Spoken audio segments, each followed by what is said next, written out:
தானே ஓத்தணும், பலசாலியான அவனை யார் காப்பாற்றுவான்? பகவான் தானே காப்பாற்றுவான். நானும் கோளும் நலிந்தோர் இல்லை. நலிஞ்சவன் நம்ம நான் தானே சொல்றது. நமக்கு ஒன்றும் பலம் எல்லாம் வேண்டாம், தேவையானதுக்கு பணம் வந்தா போதும். அந்த லிமிட்ல இருக்கும். உண்ண உணவு, உடுக்க உடை, இருக்க இடம், அது போதும். பணம் நிறைய வந்ததா பஜனை படுத்து சொத்தை சேர்த்து வை கொடுத்து. நான் எனக்கு ஒரே பொண்ணுன்னு சொன்னேன். இப்போ இந்த எல்ஐசியில் உனக்காக பணம் கட்டு, உனக்கு 35 வயசானவொன்னே 37 வருஷத்துக்கு 40,000 ரூபா வரும். இந்த இன்னமும் பணம் போட்டு சேர்த்து வச்சுருக்கேன். பஜனை அங்கே வீடு குடி விட்டுருக்கேன், 50,000 வரும் வருஷத்துக்கு வாடகை. இன்னும் ஒரு லட்சம் வரா மாதிரி சேர்த்து நீ போய் முன்னிக்கு லட்சம் பண்ணு, எனக்கு பிற்காலம் போய் ஊட்டிடுவேன். மாப்பிள்ளையும் கூப்பிட்டேன், எல்லாம் பண்ணுறேன். மாப்பிள்ளை என்ன செய்யணும், நீங்கள் என்ன சொல்கிறோம் கேட்குறீங்க. அதை புகழ்ச்சோம். அண்ணன் பிள்ளையெல்லாம் கூப்பிட்டு வச்சுக்கோ. அவன் அண்ணன் பிள்ளை சொன்னான், எதுக்கு சித்தப்பா இப்போவே சொன்னேன், உங்கள் அப்பா எது விட்டாங்க. இப்போ நானும் ஒரு நாளைக்கு சொல்கிறேன் அப்படி பயப்படாத. இன்னும் ஒன்றும் போத்தான். நான் ஒன்றும் அதை இன்னைக்கே போகணும்னு சொல்லலை. இன்னும் போத்தான் போகிறோம். ஊருக்கு சொல்லித்தரேன், சொத்து எழுதி வச்சு சொல்லிவிடும். இந்த மாதிரி குலதெய்வத்தை கும்பிடு, இஷ்ட தெய்வத்தை கும்பிடு, அதுக்கு தான் வச்சிருக்கேன் இந்த சொத்தை. அது பொண்ணோ பிள்ளையோ கூப்பிட்டு சொல்லு. அப்படி பழக்கம். இவன் எல்லாரும் தபஸ் பண்ணி என்ன பண்ண, வெட்டியா லௌகீகமான பணத்தை சம்பாதிக்கத்தான் தபஸ் பண்ணான். What is the use? Sabari தபஸ் பண்ணா ராம சொல்லி சேர்த்து வச்சாடா. அவர் ராமனுக்கே என்ன சேர்த்து வச்சா, கடிச்ச பழத்தை வச்சிரு. இறந்த பழத்தை வச்சிரு. அதெல்லாம் ராமன் வரல. கொஞ்சம் யோசிக்க வேணா, கடிச்ச பழத்தை வச்சிருந்தான்.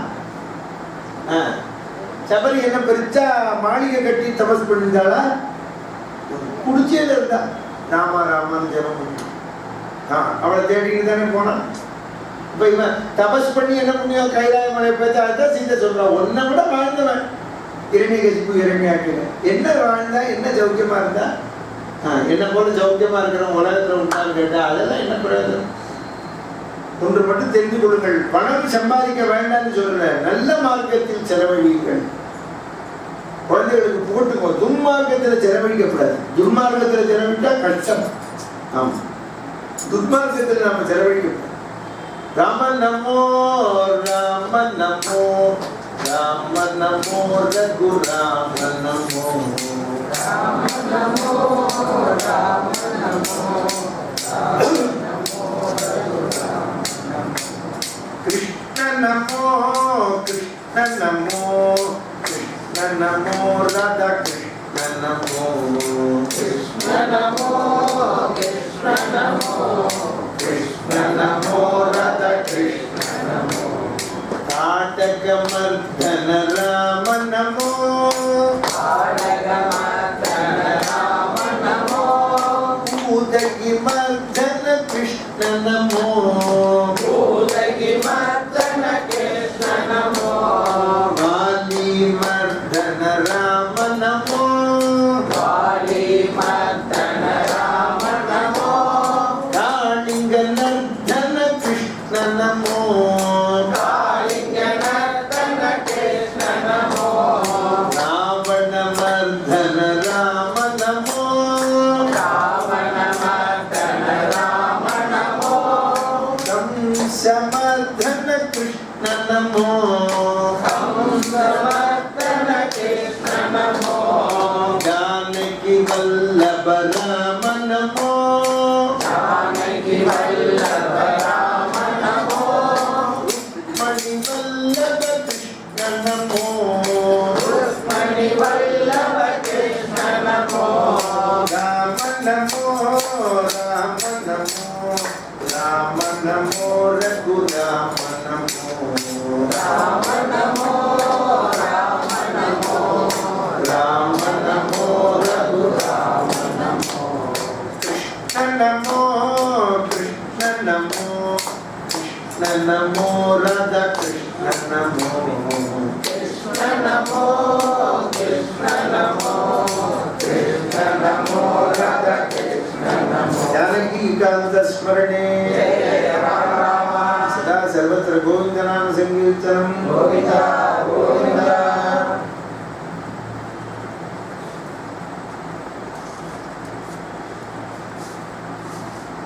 न இவ்வளவு பேர் சரித்திரமும் நாம ஏன் கேட்கிறோம்? இவ்வளவு சரித்திரத்தையும் எதுக்காக கேட்கிறோம்? நம்ம அந்த மாதிரி துன்மார்க்கத்துக்கு போயிடக்கூடாது, நம்ம மனசு போயிடக்கூடாது.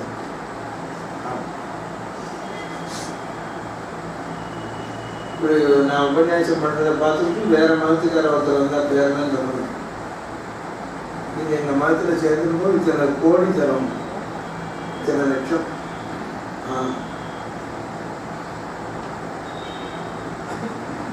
நாங்க ரூபாய்க்கே மத பிரச்சாரம் பண்ணலையே, நீங்க எத்தனை லட்சம் கொடுத்தா என்ன? நான் பிறந்த மதத்தை விட்டுட்டு வர முடியும்? அப்படின்னா ரூபாய்க்கு தான் அடிமையா இல்லை யோசிக்கணும்.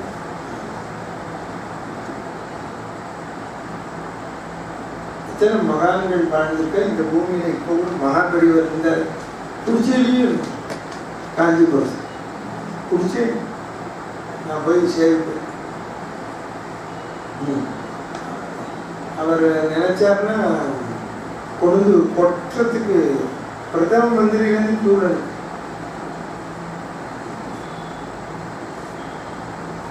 சுவாமி வேதாந்த தேசிகர்னு வச்சிருக்காங்க. வடகல சம்பிரதாயம்னு ஒன்று இருக்கு, அதுக்கு அவரை தான் கொண்டாடணும். தினமும் உச்சி இருக்கு, பிராமண தர்மத்தை கடைபிடிச்சு நித்தியம். இந்த உஞ்சவத்தி சாஸ்திரம் என்ன சொல்றதுன்னா, ஒரு தெருவில் போறோம்னா இந்த அக்ஷய பாத்திரம் வச்சிருக்க முடியும், அது ரொம்ப ஆச்சுன்னா வந்து நமக்கு இது போதுங்கிற தன்மையை கடைபிடிக்கிறதா அது பிராமண தர்மம். அதுல வர்றதுலதான் சாப்பாடு போகணும், இருக்கிறவா சாப்பிடணும். அவர் தெருவில் வழக்கம் போல உஞ்சவத்தி எடுக்கிற அக்ஷதை போடுற போது ஒரு அம்மா வயிறு மூக்குத்தியை போடும். அக்ஷய பாத்திரம் அப்புறம் வழக்கம் போல அக்ஷய பாத்திரத்தை கொண்டு பூஜையில வச்சார். அதுல தானே அரிசி எடுத்து கொலை வைக்கணும். வாத்துக்காரி வாத்து மாமி இந்த அக்ஷய பாத்திரத்தை அப்படி கொட்டின இந்த வைரம் விழாது. வாத்து மாமி கேட்கறா, இது என்னன்னு கேட்க அவளுக்கு தெரியும், இது என்னன்னு கேட்கற. கையில ஒரு தொடப்ப கட்டியோட குச்சி வச்சிருக்க தள்ளின, அது புழு தள்ளுங்க.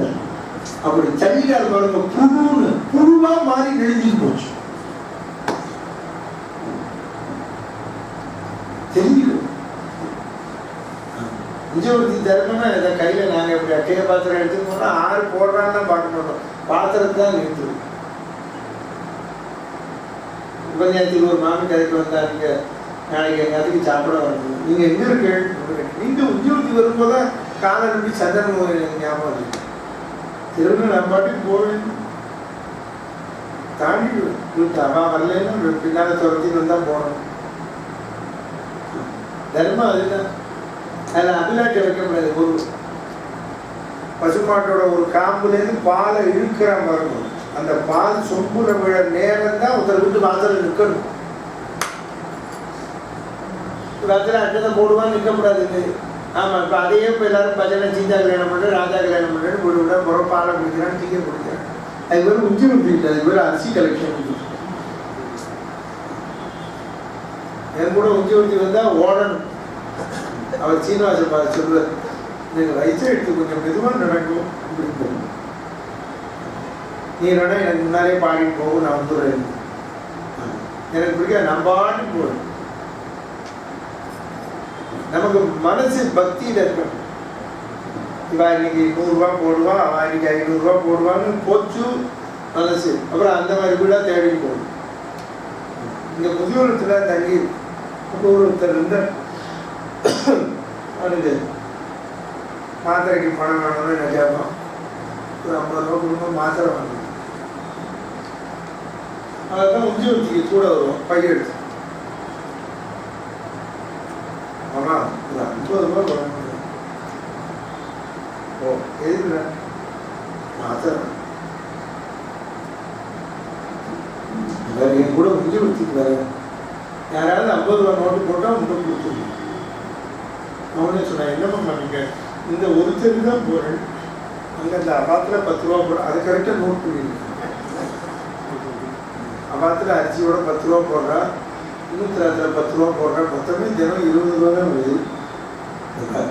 நீ என் கூட முடிஞ்சு கொடுத்துட்டுப்பா, நீ 50 ரூபா கிடைச்சா நான் உனக்கு தரேன், நீ ராமன் வேண்டிக்கோ.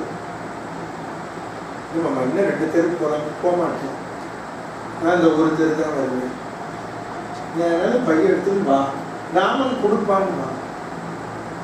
சரி அது நான் என்னன்னு பாடிக்கிறேன். எஸ்எஸ் காலனி இங்கே ஒரு முதியோரில் முதல்ல இருக்கிற இடம். ஒரு பாடின போகும்போது பழக்கமாக போகிற இடத்துக்கு போகிறேன்.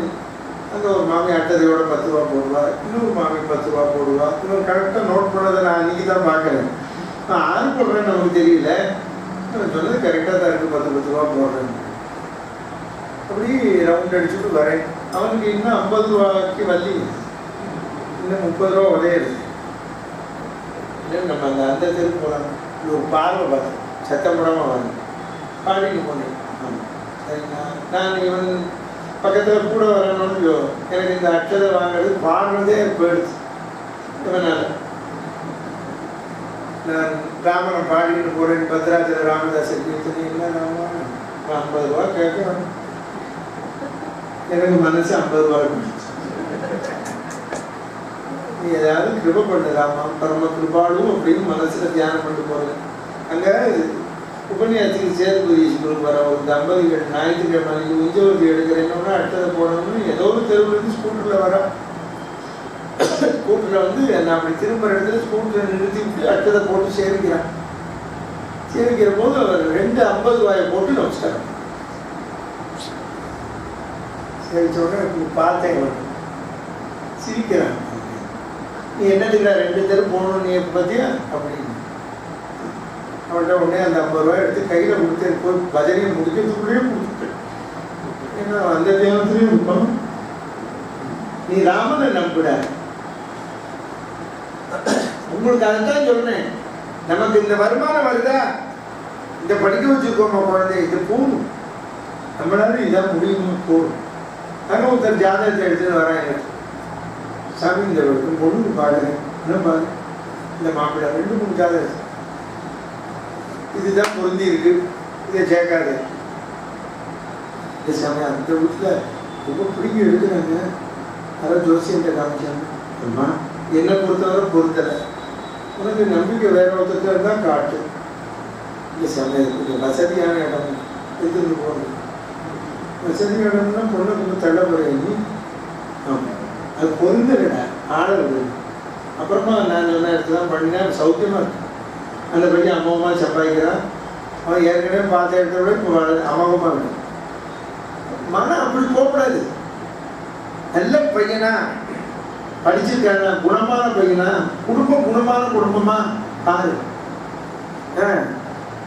பார்க்குற போது இவன் மதுரையில் தல்லாபுரத்தில் ஒரு வீடு இருக்குது, கிச்சட் காலனியில் ஒன்று இருக்குது, பூர்வீகம் பரமக்குடியில் ஒன்று இருக்குது, இல்லை ராமநாதபுரத்தில் இருக்குது. அப்படி தேனிக்கு போனால் அங்கே போனால் அப்புறம் மாமியார் வழக்கமாக அதை வச்சுட்டு நல்ல இடமா பாரு அப்படின்னு சொன்னால் அப்போ தோண மாட்டேங்கிறது. அதை தான் இப்போ சொல்கிறேன்.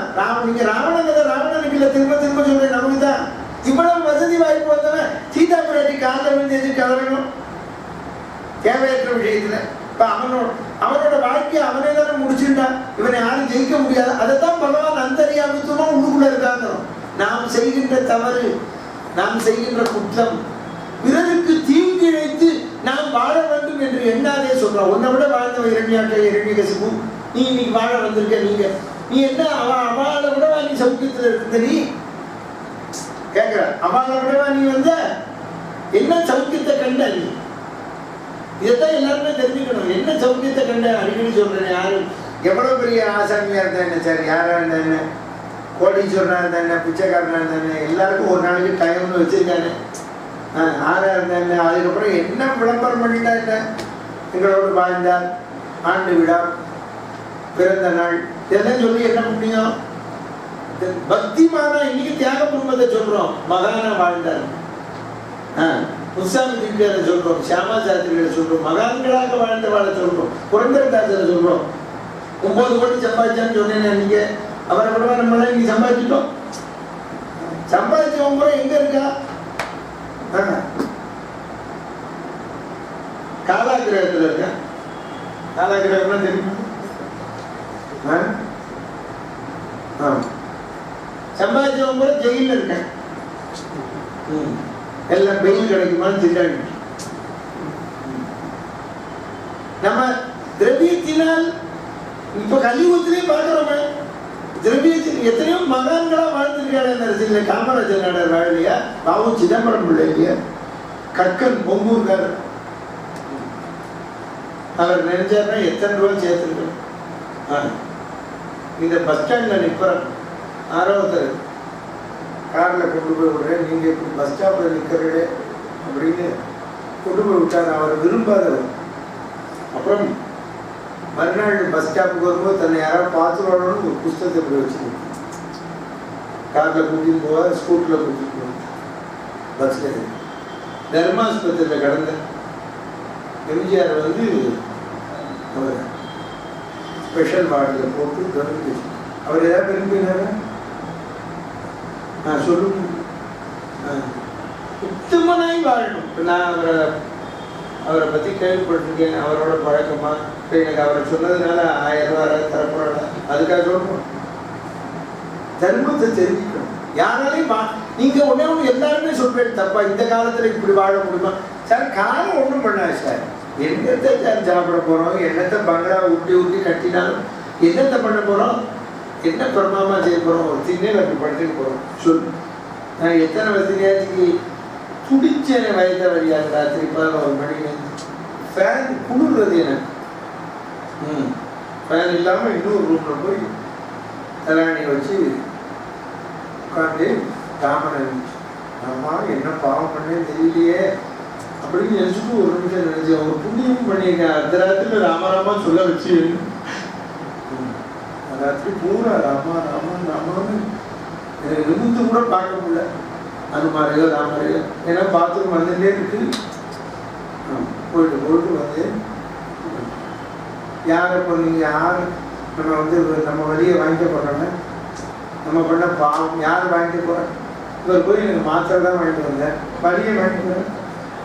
ஆதிகாரிக்கு ஃபோன் பண்ணேன்னு வச்சுக்கோ, உடம்பும் பார்த்துக்கோங்க. பாவா என்ன பண்ணுவோம், நீங்கள் கொஞ்சம் இந்த வாட்ஸ்அப்பில் உங்கள் வழியை அனுப்பி போட்டுருவோம். இப்போ இல்லை வாட்ஸ்அப்பில் அனுப்புகிறேன்னு வயிறை ஃபோட்டோ எடுத்து இந்த வயிறு வழியை அனுப்புது அப்படின்னா மெசேஜ் பண்ண வாட்ஸ்அப்பே அப்புறம் கட் பண்ணிவிடுவோம். அந்த மாதிரிலாம் வருது. என்ன பண்ண ராமா ராமா ராமா அப்படின்னு ஜபம் பண்ணி அதுதான் உங்களுக்கு சொல்கிறேன். என்ன பண்ண ஃபேன் ஓடுறது குளிர்றது ஒரு செல்ல கடுப்பு வந்துருத்து. அதனால அங்கே போய் தராணியை வச்சு படிச்சுக்கோங்க. அப்புறமா வச்சுக்கோங்க. அது ஏதோ பாவம் செய்திருப்போம், அந்த பாவம் வந்துருச்சு. அவர் ஒரு சாமியோட ஒருத்தர் வயிறு வலிக்குமா, அவருக்கு அப்படி துடிப்பார். அவருக்கு சாப்பிட உட்கார போது என்ன பண்ணுவாரோ இந்த வயிற்று வலியை தன் சக்தியில் ஒரு கடிக்கார போட்டு வைப்பார். அது துடிக்குமா, அப்படியே டக்கு டக்கு டக்குன்னு திருப்பி சாப்பிட்டு முடிச்சு கை காலாம் அந்த வயிற்று வலியை வாங்கிடுவார்.